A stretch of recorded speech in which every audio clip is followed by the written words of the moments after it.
Permasalahan hukum belakangan menjadi sorotan publik, utamanya terhadap korban yang ikut terjerat kasus hukum. Untuk itu, Kejaksaan Negeri Klungkung membentuk Badan Restoratif Justice sebagai pendekatan untuk mengurangi tindakan kejahatan dengan menggelar pertemuan antara korban dan terdakwa. Pertemuan ini sekaligus peresmian Badan Restoratif Justice di Taman Kertagosa, Klungkung, Bali oleh Ketua Kejati Bali Ade Sutiawarman yang didampingi juga oleh Kajari Klungkung dan Bupati Klungkung. Peresmian ditandai dengan pemukulan gong dan penandatanganan prasasti serta pemotongan pita di depan Balai Kambang Kertagosa.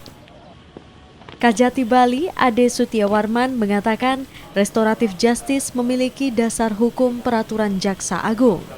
Restoratif justice menyelesaikan masalah dengan mufakat. Di Klungkung telah ada 2 perkara yang diselesaikan dengan cara ini. Dan di Bali serta Indonesia juga masih terus berjalan dan mendapat respon yang baik. Dasar hukumnya sesuai dengan peraturan Jaksa Agung yang sudah diputuskan. Model pendekatannya ini untuk mengembalikan kepada keadaan semula. Jadi untuk menghindari bahwa kesan pemidanaan itu adalah kesan antara lain balas dendam dan seperti itu. Dan yang paling penting adalah bahwa ini kita junjung kearifan lokal juga, ada keterlibatan masyarakat. Ini kan kebudayaan kita, kebudayaan lama kita ya, di mana menyelesaikan masalah itu bukan di persidangan, tetapi secara musyawarah dan mufakat. Nah, apalagi di Klungkung ini Pak Bupati telah memfasilitasi di tempat yang sangat mulia ini, yang memang punya nilai sejarah. Dulunya memang tempat ini digunakan untuk tempat musyawarah. Sementara Bupati Klungkung mengatakan dengan adanya restoratif justice ini, diharapkan masyarakat mendapatkan keadilan serta kemudahan dalam setiap perkaranya, sehingga kasus-kasus keluarga dapat diselesaikan dengan mufakat.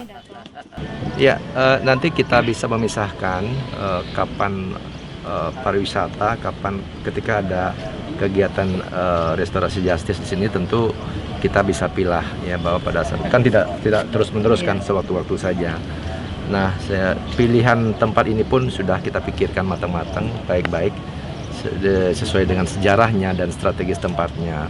Sehingga kalau nanti ini berjalan, saya berharap juga publikasi daripada RJ ini bisa dilihat oleh wisatawan juga sebagai bagian daripada kebijakan atau kearifan lokal yang bisa kita publish kepada wisatawan bahwa di Indonesia ada seperti ini kan. Dengan adanya RJ ini saya menyambut baik karena di mana nanti masyarakat kita mendapatkan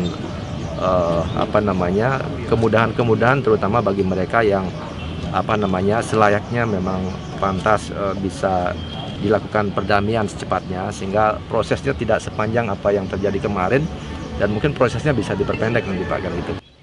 Restoratif justice atau keadilan restoratif saat ini mulai diadopsi dan diterapkan oleh lembaga penegak hukum di Indonesia.